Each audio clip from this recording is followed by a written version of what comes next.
Zdravím fanúšikov kanálu Apsiho.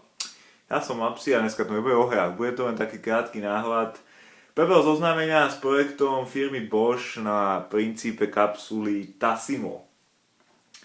Nikdy som nerobil žiadnu predváďačku podobného zariadenia, takže to budete skôr s humorom. Čo sú to Tassimo kapsule? Tak Tassimo kapsulu práve vidíte na kamere. Jedná sa o technológiu v rámci kávovaru na kapsulu alebo expresomatov, ak chcete, ktoré dokážu uvariť akýkoľvek nápoj, ktorý teda majú v ponuke behom 1 minúty, aj skorej niektoré. Na princípe várnej vody samozrejme s tým, že zákazník nepotrebuje nejaké extra obštrukcie, stačí mu len prístroj, kapsule naplniť nádobku vodou a môže variť. To, čo držím v ruke, je jeden z tých nápojov, ktorému som si teda tento prístroj zaobstaral. Spoločnosť Milka licencuje nápoje a dovoluje teda majiteľom tohto zariadenia, aby si spravili slušnú čokoládičku na večer pred spaním. Tento nápoj sa teda podáva s mliekom samozrejme, ale kapsulu je možné do zariadenia zasunúť jednu. Pracuje to na princípe čárkového kódu a v tom čárkovom kóde klasickom je zaznamenaný postup varenia tohto prípravku, čiže kávovar vie presne koľko vody, pod akým tlakom a akou rýchlosťou prehnať cez trúbky a kedy je nápoj hotový. Takže klasický Tassimo, šálka 250 ml.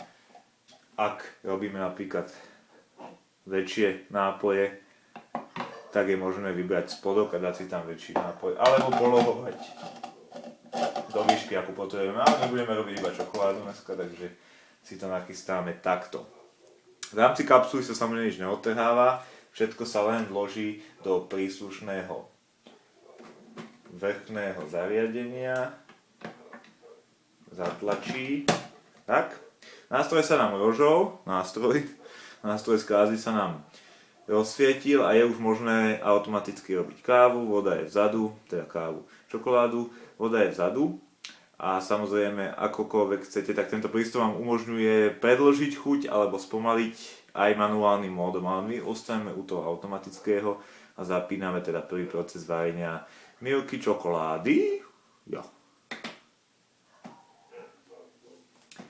Prístroj je obohatený o LCD displej, ako vidíte tu, na ktorom teda, a už to zbíja, zbíjačka, na ktorom teda je ukazateľ procesu, jednoduchý grafický, v akej fázi vývoja je teda váša čokoláda.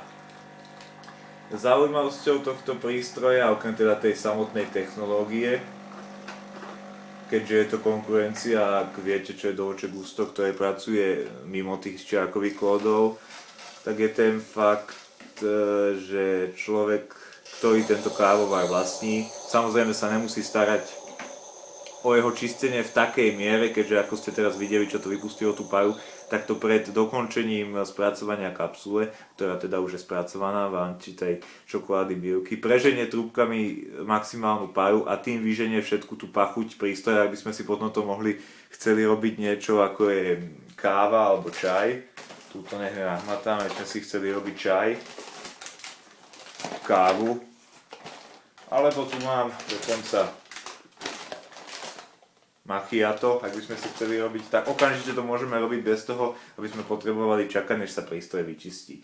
Takže na kameru ukážem, toto bola spracovaná kapsula v rámci čokolády, ešte to nie je hotové, keďže tam chýba, čo by to bolo za poriadne kakao bez mlieka. Otvoríme nádobu na kapsule, vidíme, že kapsula je vyčerpaná, doslova je unavená, vyhodíme do koša a teraz prichádza na rad Milka, Marbu a Freja, čiže to je mliečko, ktoré treba aj pretrepať, aby malo usadeniny mimovoľné.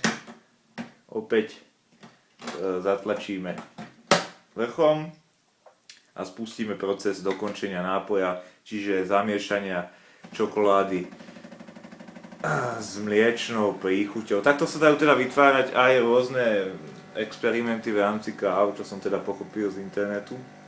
Ale prečo som si tento prístroj objednal, okrem toho, že samozrejme nemám ruky uťaté, ešte si dokážem postaviť varnú konvicu s vodou a zaliať si čaj, Ale objednal som si to z takej nejakej osobnej pohnutky, keď niekedy niekto dojde a chce si užiť, vidíte, to je ten proces parenia, nejaký ten rýchly nápoj, tak nemusím okolo štvojaku behať a variť niekomu čaj, kávu, ak mám na stole položené víno.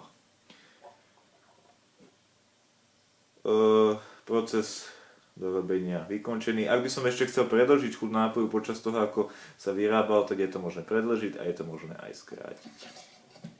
Takže čokoláda Milka, naozaj penovej chuti, napijem sa. No ty pičo. Paráda. Naozaj paráda. Treba dochutiť aj trošku cukrom, ak je niekto na sladšie. A to bola prezentácia výrobku Bosch na princípe technológie Tassimo. Apsi sa lúči. Peace, čau a budúcný videoblog, kto to tak má nazvať, toto nie je žiadny videoblog, to je len môj osobný blog, bude určite už o hrách. Čau, čau.